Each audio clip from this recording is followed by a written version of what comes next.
Welcome to the Prima Donna podcast. I'm Nat Grant, a composer from Australia interested in the connection between storytelling, memory, and sound. In this series, I'm making what I've called sonic portraits, pictures of women who I consider to be my artistic elders, Australian artists from a range of disciplines who've had incredible careers and should be more well known. The portraits comprise interview recordings collaged with my own original music. For more info, check out primadonnapodcast.com. The first portrait is of a portrait painter, which I think is kind of fitting. Joyce McGrath was 92 when I interviewed her at her home in Melbourne in 2017.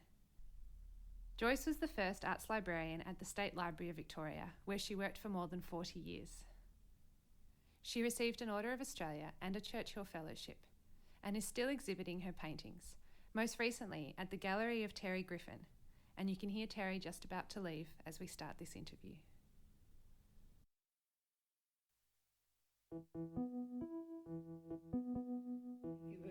Terry. See you later. Yeah, see ya.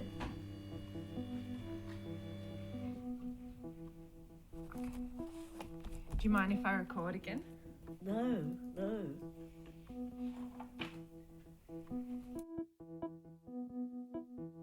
I might as well go back to the beginnings.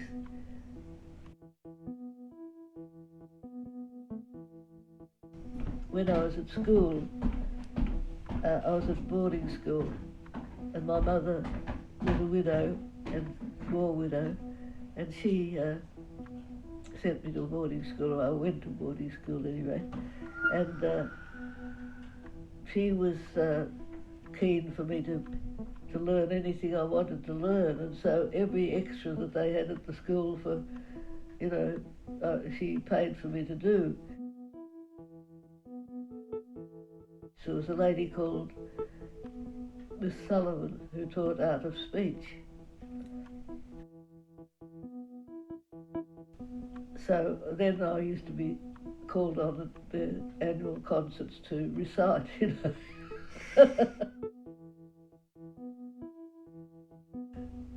We were asked what we'd like to do when we left school, and I said I'd like to be a librarian. And they said, oh, you can't be a librarian unless you've first got a degree, which I didn't have, of course, and so I gave up that idea.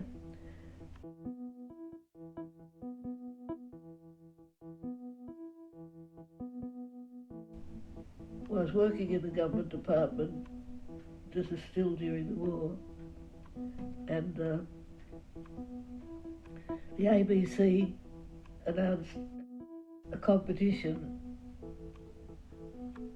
for covering music and the arts, and they had a section for radio acting.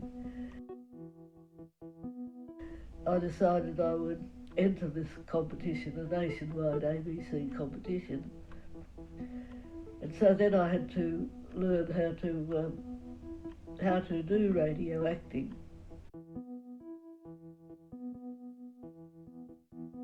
That's right, I found that the only person who was teaching radio acting was a woman called Lorna Forbes. And she taught in the building in Burke Street, down over Elizabeth Street, and I started going to her for lessons.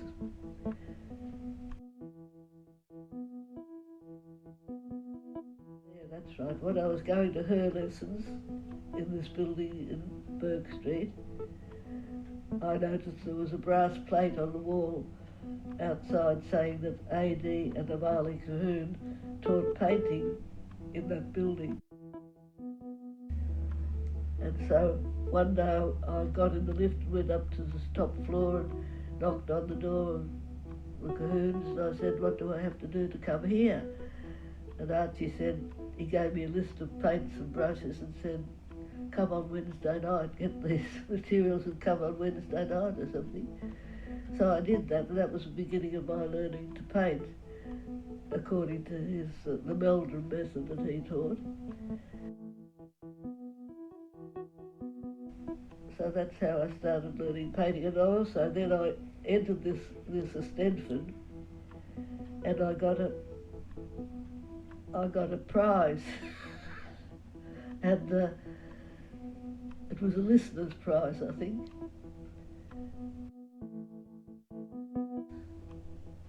And one of the prizes was employment with the ABC in a radio play.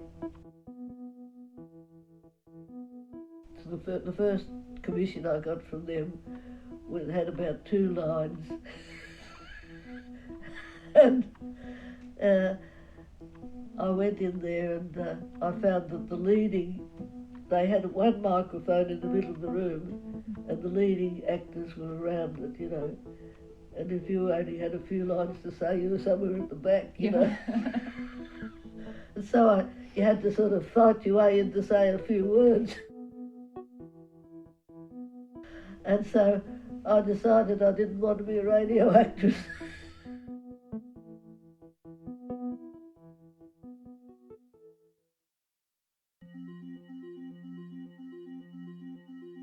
Soon after that, I went overseas,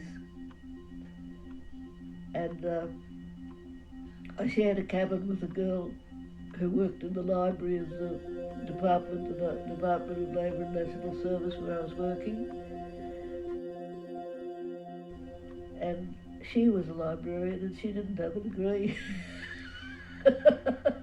So I decided when I came back, after a few years working in England, I decided to go straight to the State Library and knock on their door, which I did. I said, what do I have to do to come here? And they said, come tomorrow. So I went to the State Library and worked there in the lending library. For 10 years I was there before I knew that there was an art library upstairs. It was closed to the public, but somebody had to sit there and give people readers' tickets and whatnot. And I heard that the man who was the attendant who was sitting there when it was during the hours when people could go there was going overseas. So I went to the lending librarian, Mr. Perry, and I said to him, I believe that there's an art library upstairs that they need somebody in the art library. Could I go there? And because he knew that I painted, the next day I was up there. It was like heaven on earth, you know. I said, what do I have to do here? And they said, you just have to be so familiar with the books that you can find things for people, because they had no separate catalogue over there, and if people came in wanting something, you had to find it for them. So that seemed like heaven on earth too. So I started looking at the books. I climbed up. They had very, very tall ladders to the top shelves. Climbed up and started at the beginning and looked at every book. It was great, you know. I was so excited. It was a wonderful beginning to my career as an art librarian then.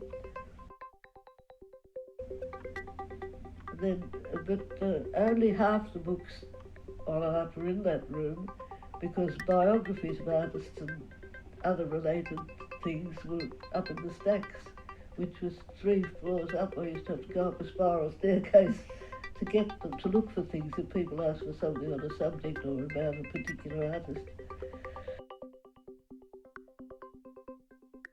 That was the situation. It was too small a room for it was desirable that all the books came together.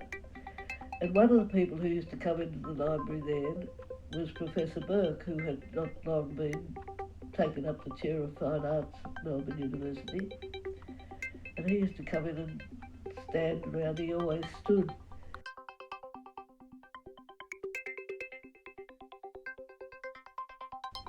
We used to talk, and then it came about that the Museum of Applied Science, which was in the front of the building and in the Queen's Hall, they moved out of the building because the roof was leaking in the Queen's Hall, and they needed different space. So that meant that something had to be done about the Queen's Hall.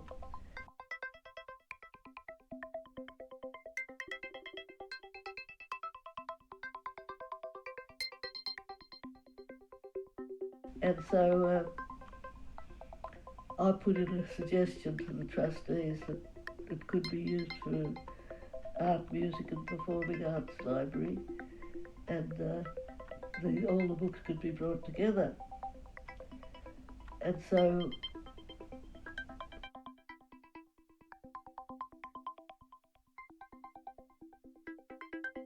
the chief librarian at the time was Mr. Who was it now?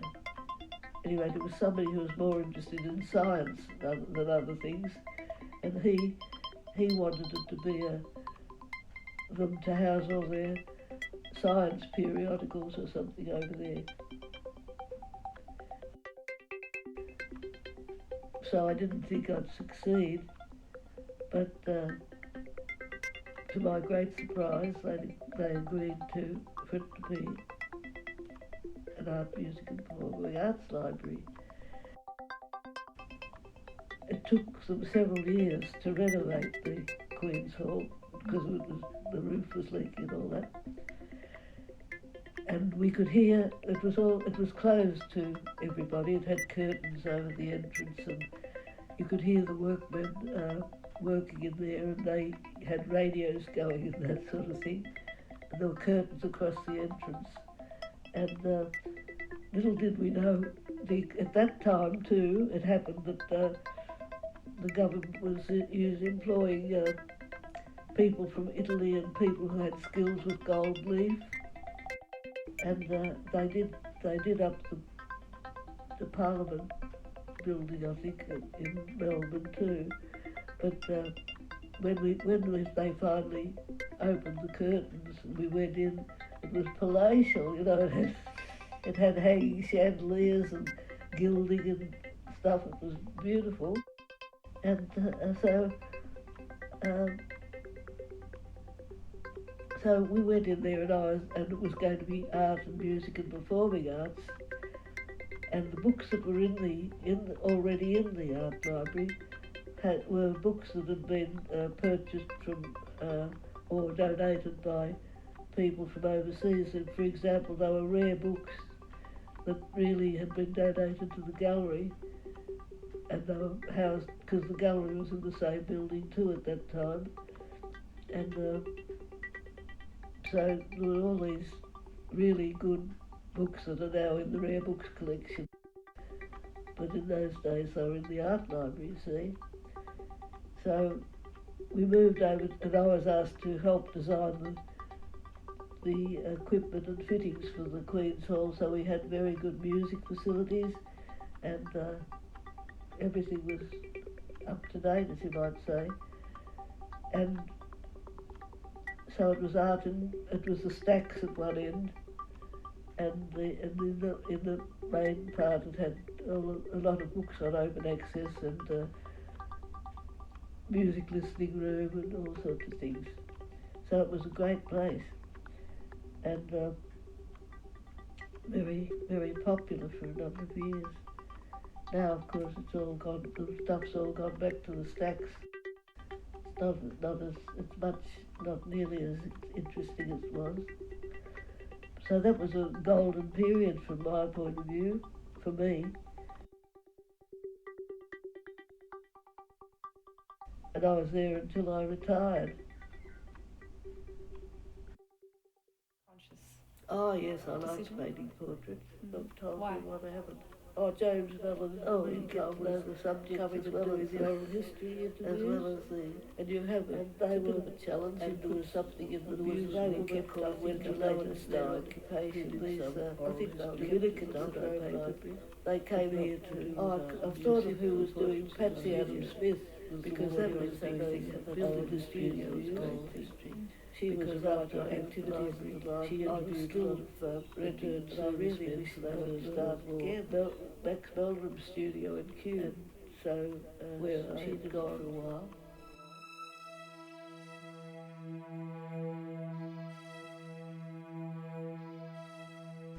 Peggy Glanville Hicks was an Australian woman composer, the first woman to write operas, and I think that's true, and she certainly was the first one who made a name for herself writing operas. And I met her through an old friend, Kevin McGrath, who had a record shop in Melbourne. Kevin had a radio program that was about contemporary music. And he knew Peggy Glanville Hicks, this Australian woman composer. And when I was going overseas then, later, it might have been when I got a Churchilll Fellowship. That was when I was in the art library. I saw in the paper one day that a policeman had been awarded the first Melbourne Churchilll Fellowship, and Mick Miller was his name, and it told you in the newspaper that about something about the Churchilll Fellowships, and it said that people who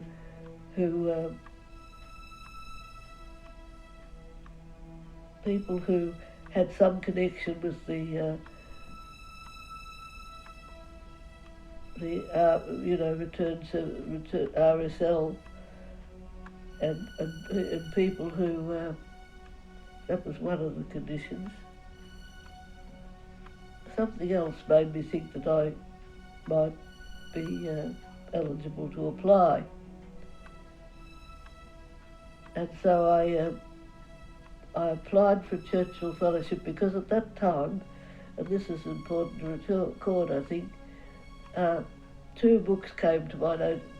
Two new books came into the art library that aroused my interest.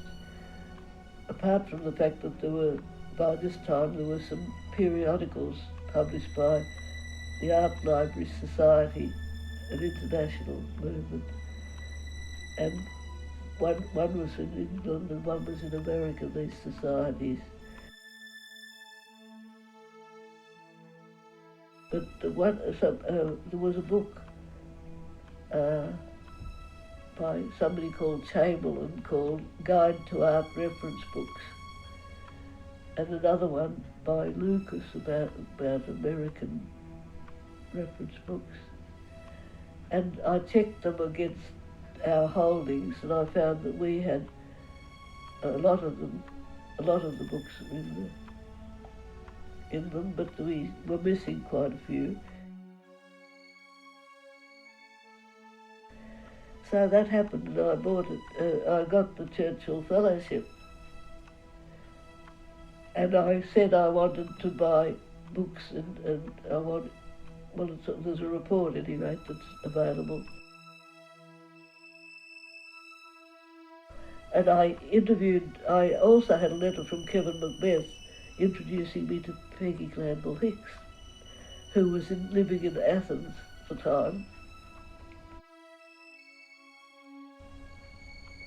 So the round the world trip took 10 months, I think.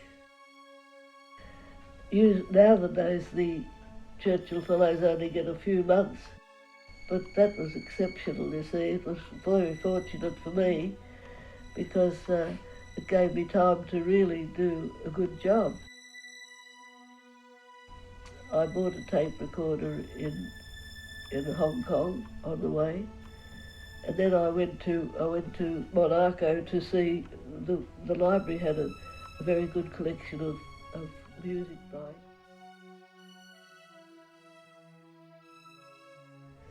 So anyway, I went from Monaco to Athens to look for Peggy Glanville Hicks.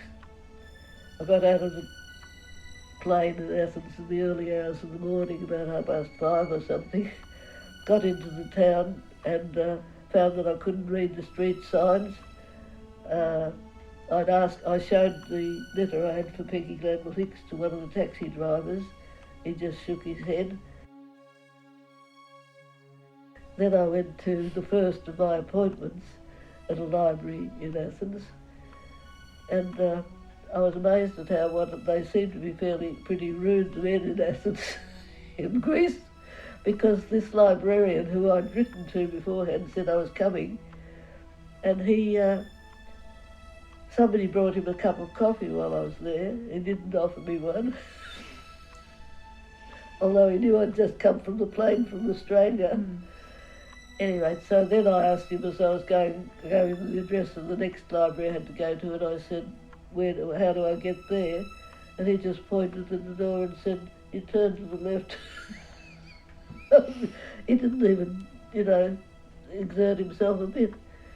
So that was my experience. So then I decided I'd go. Somebody had told me I had wanted to buy a genuine icon. I was interested in icons, an icon painting. And in Athens I went to, and somebody had told me before I left that the place where you could get them was in Athens in the flea market on a Sunday. So on the Sunday I went to the flea market, and I went to a place that was selling icons, and when I got there I bought 2 icons, and then as I was leaving, the letter to Peggy fell out of my handbag, and I picked it up and showed it to the lady in the shop, and I said, I don't suppose you know where this is? And she said, oh yes, she said, I know her, she comes in here, I'll take you there after. So after the shop closed, I went with her to meet Peggy Glanville Hicks, and that was the beginning of a long and interesting friendship, because she later came and stayed here and was looking for some place to buy in Australia. She wanted to come back to Australia. And so I showed her around various places, and then she decided she was going to Sydney. She went to Sydney, and after that she used to ring me up a lot, and we communicated, and I used to go up and stay with her from time to time. And I painted 2 portraits of her that were 2 of my best portraits, I think. And one of them's in the State Library, they've got a gallery in the State Library. And she's wearing red. She's got an owl on her hand. She was interested in owls. Anyway, so that's in there, and the other one's in the National Library, which I think was a good portrait too.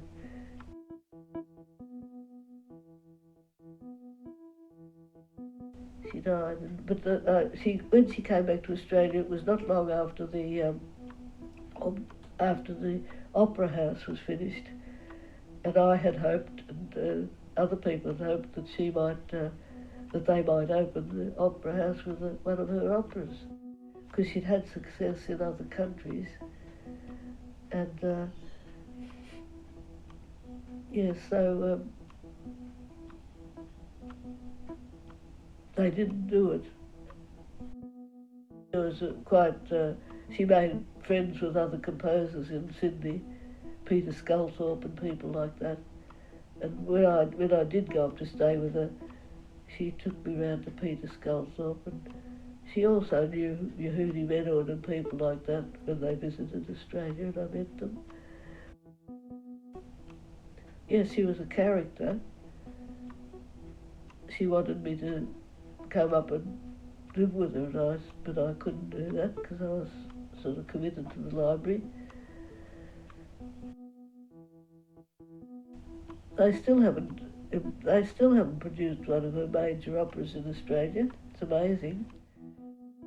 But the manuscripts are but after she died, there's a composer's house her house that they renovated, and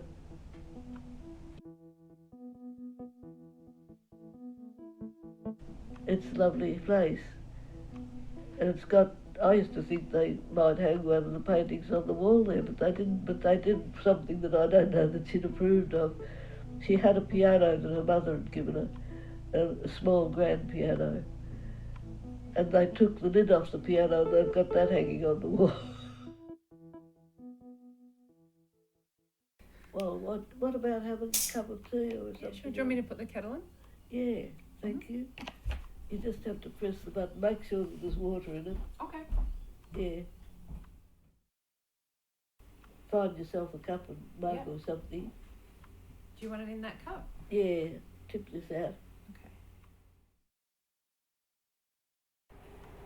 Oh, yeah. Yeah. Thank you, that'll do. I've got a spoon. Thank you. Great.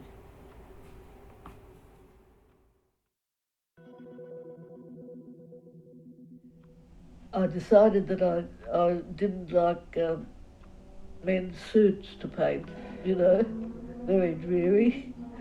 And I remembering the some of the great artists who painted.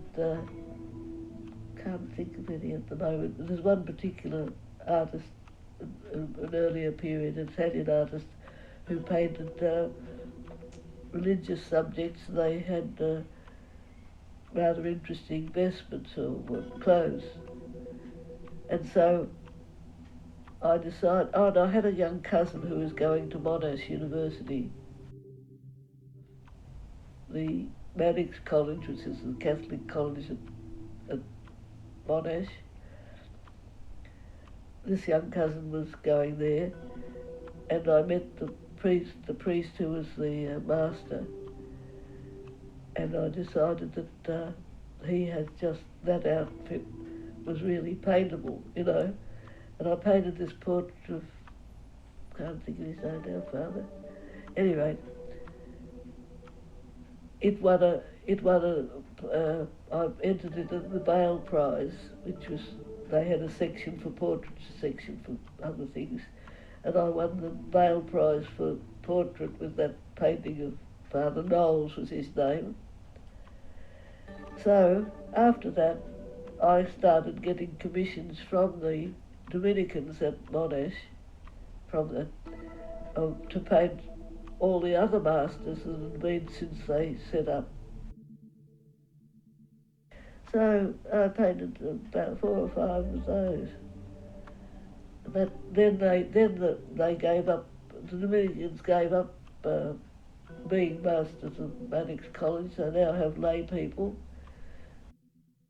I've painted a few of other doctors from the Children's Hospital since then. Apart from that, I haven't been doing. Now I'm 92. I'm not painting any. I'm just trying to finish off one of them. There. How long would you spend with someone if you're painting their portrait? Painting? Yeah. Oh, I have about 5 or 6 sittings of 2 hours each. Having a few years.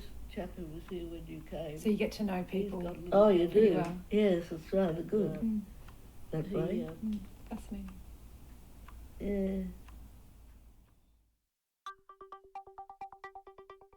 Well, when I learned the method that Archie Cahoon taught me was called the Meldrum method.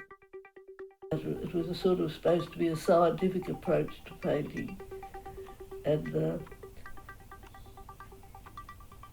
when I was in the library, a man came down from Sydney, or from Queensland, I think he was, an artist, and he wanted to know more about the Meldrum family, Max Meldrum.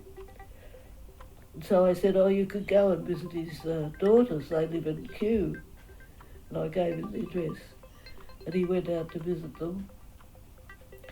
And he came back a day or two later and he said, to thank me for introducing me to the Meldrums, and said that the studio was vacant. So my mother had died a year or 2 earlier, and so I decided to ring the Meldrums and ask them could I rent the studio, because every week I was going home to Oakley where I lived and having to mow the lawns and do things.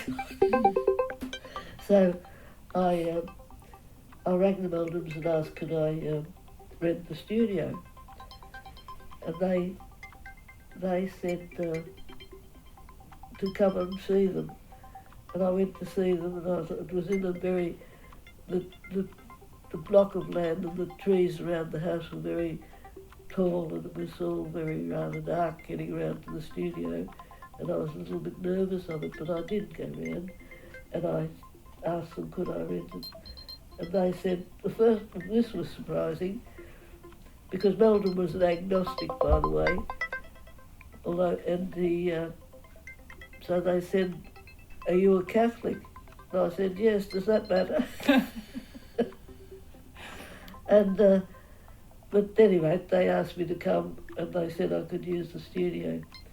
So that was really marvellous, because it was a great studio. It was the best studio in Australia, private studio. And it was built to his designs by him and his students. And so I had very happy times in there, and I painted a lot. I painted Father Knowles, the one I won the prize with, in that studio.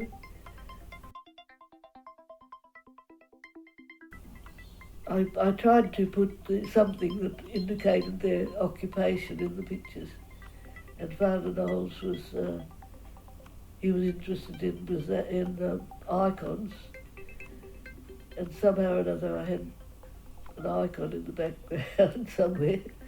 Anyway, then on I always included something that indicated their special interest. Oh, that's right. Once I retired and I came here, I was still going over to still renting the studio in Kew for a number of years. And then I found because I'd never taken any long service leave at the library, I got a lump sum of $40,000 or something, long service leave. And so I decided to use that to build a studio. So I did that. I went and started with that and built the studio, basing it on the ideas that I got from the Meldon one. And that's the studio. And the studio now it's very useful for me to, I built it so that it had accommodation.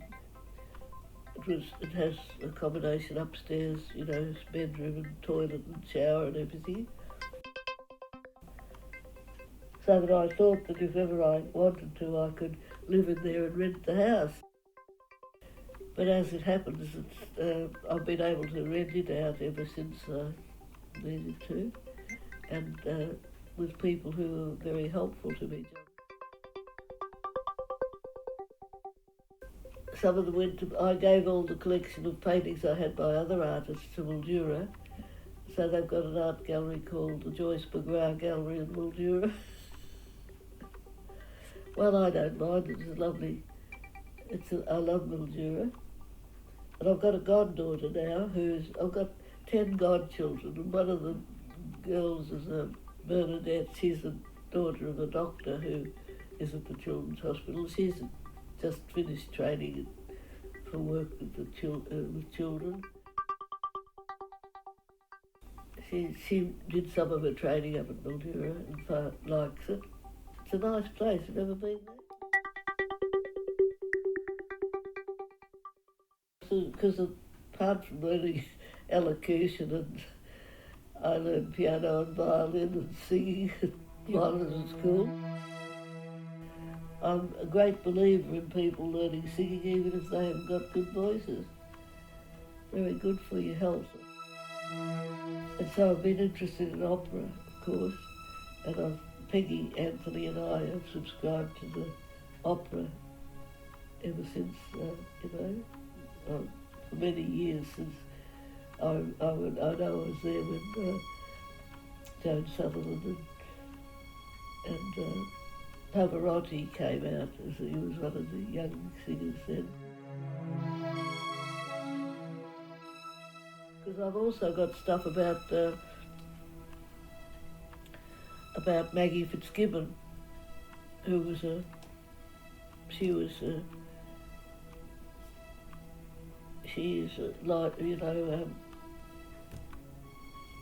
what do they call it?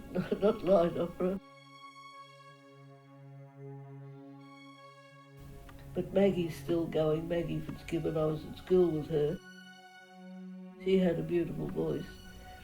And I'm sorry that once when I went to stay with her up, she had a property after she had been singing overseas and made a lot of money. She bought a property up in the Murray somewhere, and I used to go up and stay with her a bit, and I made a recording. She used to sometimes go out and sing to the cows or something, sing to the animals. And I made a videotape once of her singing to the animals, and somehow or another I lost it. We're both very sorry about that. She's still alive. She was up She got an Order of Australia in the same day as I did. We both went to the government house that day, and I saw Maggie again. She always had this very big voice that soared above the rest,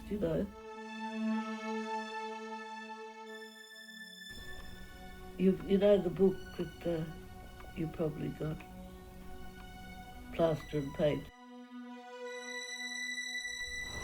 The pink book, pink back. Oh no, I can see it. It's over here on the third shelf down, and it's that. But I need it back again because it's the only copy I've got. Jan Harper, she. Is that you? That's a self-portrait, yeah, and that's my doctor, Dr. Cahoon. He was the first one of the Children's Hospital. And she wrote it because she and her husband had a block of land down at Kernet, I think, down on the way to Gippsland, Glen Forbes, where my family came from. And in doing her research for that, for other families who lived in the district, she came across my relations. And then it led her to me, and then I started. Then she found that she was related to Dr. Cahoon, that I was my doctor. Yep. And so she decided to write the book, double biography of the two of us. He was the man, he was like God to us, because we were isolated down there in Mount Eliza, the children, and he only came every now and again, but we were very much in awe of Dr. Cahoon.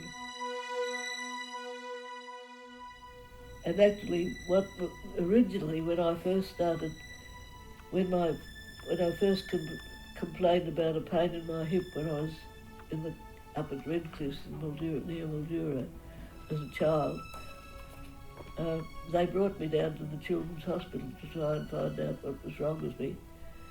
Nobody could find out what was wrong with me. But they put me into the Children's Hospital for a while and put a weight on a sandbag on my leg, and I was sort of in bed there. And my father gave me his watch to mind because he knew I'd be worried on my own. And all I knew what to do with it, I kept winding it until it wouldn't, until it broke and stopped.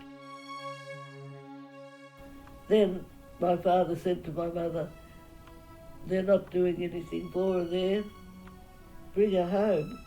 So Mum, not knowing any better, she just went and took me out of the bed and brought me home. Sometime later, when they still hadn't found anything to help me, my father said told my mother to bring me down to the Children's Hospital again. He said they won't know her, So we came down to the Children's Hospital, and I was shown into Dr. Cahoon's room, and he said, "Oh, here's a little girl from the bush." So then by then, or soon after, he had been appointed to take charge of a hospital down at Mount Eliza that was built to house polio and TB patients. This is 1934 or something. And So I was taken from the Children's Hospital in an ambulance down there, and I got down there and was put in a cot and left alone, and I started screaming because I didn't know if my mother knew where I was. And I just screamed and screamed and screamed until I was exhausted, and then that gave me, that has been my attitude ever since, that if you can't do it, do what you can, and if you can't do any more, just accept it. I had to accept that there was nothing more I could do. We are only allowed visitors once a month, so that you sort of lost touch with your family a bit. And my father was in the military hospital in Caulfield. He had TB in the lungs, so my mother used to have to spend a lot of time visiting him and me.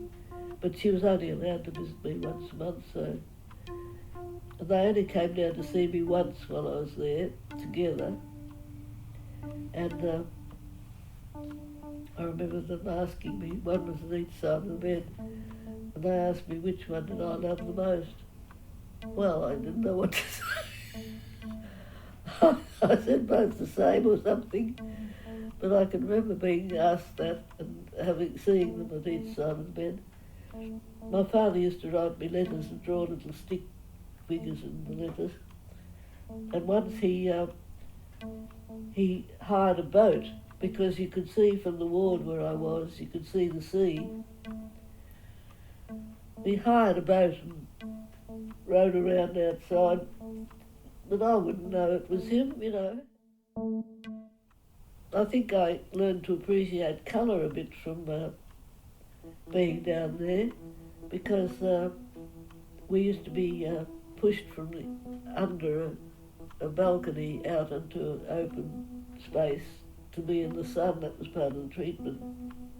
We appreciated sunsets and all sorts of things like that, you know, I remember. And we also used to have occasional drawing lessons. Somebody came around the wards for half a day and taught you drawing or whatever. I remember the first time I was asked to draw was pastel. They gave me one of those little snowflakes or snowdrops that have green spots around them. And I thought it was the most beautiful flower I'd ever seen. So anyway, I remember having to draw that in pastel and how nice it was. Then we had to do, another thing we had to do as a craft exercise was to stick the front and back, draw the front and back of a cow and stick it on a cotton reel, you know. One. So I remember that exercise. Then we had school for half a day. Somebody used to come around and we had the readers that the kids have at the ordinary school. So we learned about, there was a story in one of the readers called, what was it now? The Hobbyhouse. Very scary story. I never forgot that, the Hobbyhouse. It was illustrated with a rather frightening illustration too. There was space between you and the beds on either side, and occasionally we used to hold hands and pull the beds together and have a little concert at night, put a blanket over the top. And one night I remember I was singing a song called, which was popular at the time, called The Girl in the Little Green Hat. The Girl in the Little Green Hat. Anyway, I was singing The Girl in the Little Green Hat, and suddenly the blanket was pulled away, and there was Dr. Cahoon. So I was pretty shocked by that. I can remember that.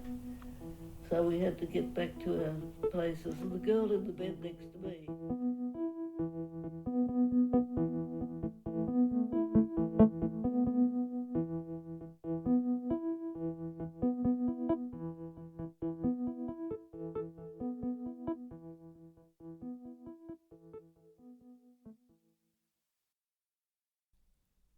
Thanks for listening to the Prima Donna podcast. For more information or to subscribe for future episodes, visit primadonnapodcast.com.